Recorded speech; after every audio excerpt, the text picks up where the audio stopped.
एक सुनसान हाईवे पर भारी बारिश हो रही है। एक तेज रफ्तार गाड़ी हाईवे पर चल रही है। अर्जुन बोलता है, मीरा बस कुछ ही देर और फिर मैं तुम्हारे सामने होऊंगा। लेकिन तभी अचानक बीच सड़क उसके सामने एक आदमी आता है। अर्जुन उसे बचाने के लिए गाड़ी मोड़ता है। एक पुलिसकर्मी मीरा को अर्जुन के फोन से कॉल करते हुए बोलती है, मेम आपके पति का एक्सीडेंट हो गया है, वो अब इस दुनिया में नहीं रहे। मीरा फौरन भागते हुए वहां पहुंचती है, लेकिन सामने अर्जुन की डेड बॉडी देख मीरा के होश उड़ जाते हैं। वह रोने लगती है।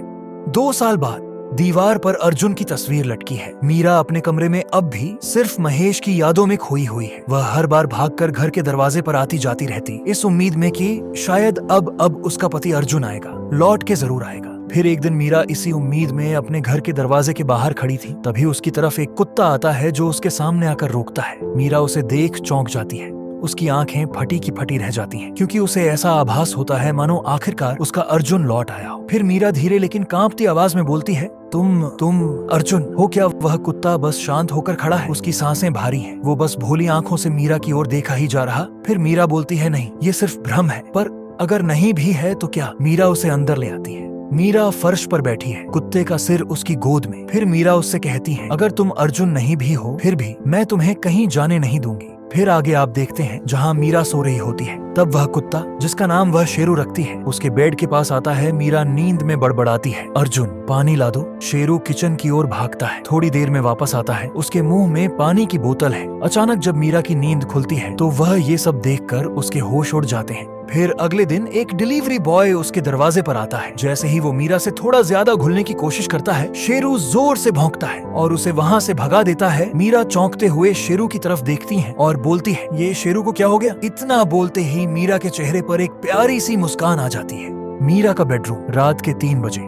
मीरा गहरी नींद में है। मीरा को एक सपना आता है। मीरा को एक परछाई दिखती है अर्जुन की। अर्जुन धीमी लेकिन गूंजती आवाज में, मैं लौट आया हूँ मीरा, इस शरीर में, लेकिन मैं अब भी तुम्हारा हूँ। फिर वो आगे बोलता है, उस रात मेरा एक्सीडेंट नहीं हुआ था, बल्कि मेरा एक्सीडेंट करवाया गया। फिर मीरा कांपती आवाज में बोलती है, क्या कह रहे हो तुम? अर्जुन फिर बोलता है, किसी ने मुझे मरवाया और अब वो तुम्हारे साथ भी कुछ बुरा करना चाहता है। अर्जुन की परछाई गायब होने लगती है। उसके मुंह से एक कुत्ते की तरह गुर्राहट निकलती है।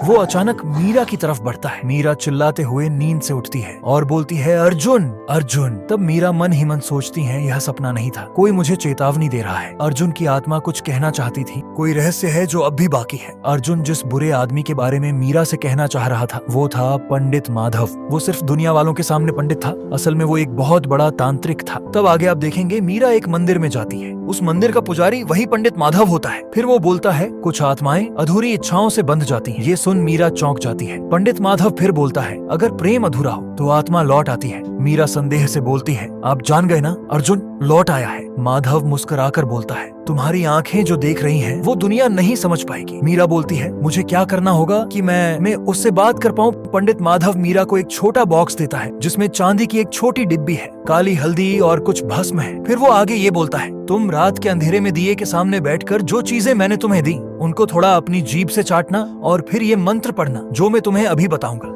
और ये सब करने के बाद उस वक्त तुम अर्जुन की आत्मा से बातें कर पाओगे। मीरा इस पर हामी भरती है और वहाँ से चली जाती है। पंडित माधव मन ही मन हंसता है, ये सोचते हुए कि इसके पति को तो मैंने अपने रास्ते से हटा दिया इसको पाने के लिए, और जब ये मेरे द्वारा बताई गई विधि करेगी तो ये बेहोश हो जाएगी। फिर मैं मौके का फायदा उठाकर इसके साथ वो करने की सोचूंगा जिसका मैं कब से इंतजार कर रहा था। लेकिन वो नहीं जानता, उसके पीछे कुत्ते के रूप में अर्जुन खड़ा होता है जो उसके सारे इरादे भांप जाता है।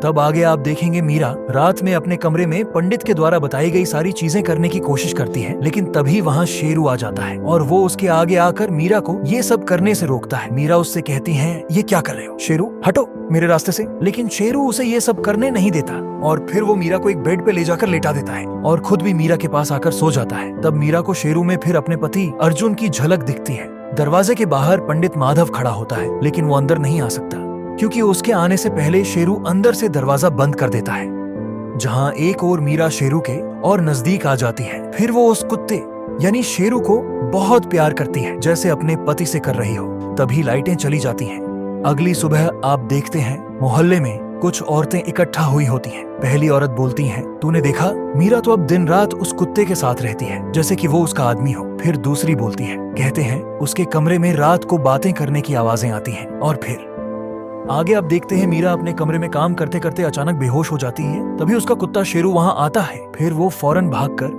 डॉक्टर के पास जाकर उसको अपने घर बुला के लाता है। डॉक्टर मीरा को चेक करती है। फिर वह मीरा से बोलती है, बधाई हो, आप माँ बनने वाली हो। लेकिन ये सुन तो मानो मीरा के पैरों तले से जमीन ही खिसक जाती है। उसके होश उड़ जाते हैं और वो सोचती है, नहीं, ये नहीं हो सकता। मैं गर्भवती कैसे हो सकती हूँ। लेकिन तभी वो शेरू की ओर देखती है और कुछ सोचती है। अगले दिन मीरा और शेरू रोजाना की तरह हंसी खुशी साथ में समय बिताते हैं। लेकिन तभी पीछे से एक काली परछाई उनके घर की ओर देख रही होती है। 6 महीने बाद गर्भवती मीरा अपने घर के बाहर खड़ी है। तांत्रिक माधव अपने गुंडों से मीरा को किडनैप करके यहाँ लाने को बोलता है। फिर आगे उसके गुंडे मीरा को किडनैप कर लेते हैं और फिर उसे उस तांत्रिक के वहां पे छोड़ के चले जाते हैं।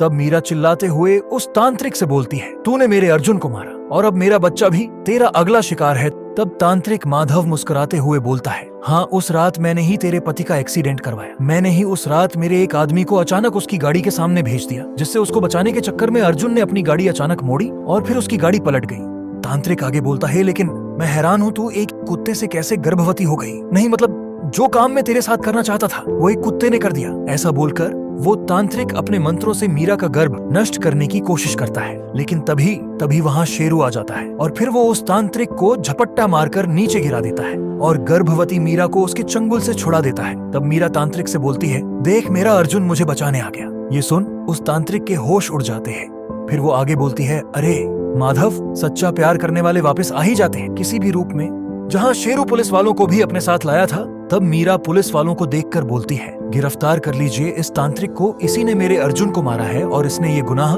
खुद यहाँ कबूला था, जिसे मैंने अपने मोबाइल में रिकॉर्ड कर लिया है।